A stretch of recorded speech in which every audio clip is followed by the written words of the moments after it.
আমরা বাংলা বইয়ের অনেক পাতায় পাতায় পড়েছি হিজল গাছের কথা। এই সেই হিজল গাছ, দেখুন কি সুন্দর গাছে সারিবদ্ধভাবে ফুলের কুড়ি ঝুলছে। এটা যখন ফুল ফুটবে তখন দেখতে কিন্তু অসাধারণ লাগবে।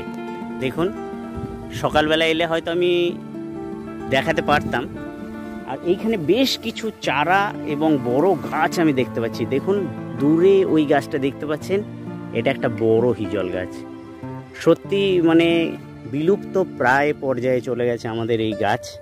যেহেতু আমি গাছ চিনি তাই আমি ওই হিজল গাছটা দেখতে পেলাম।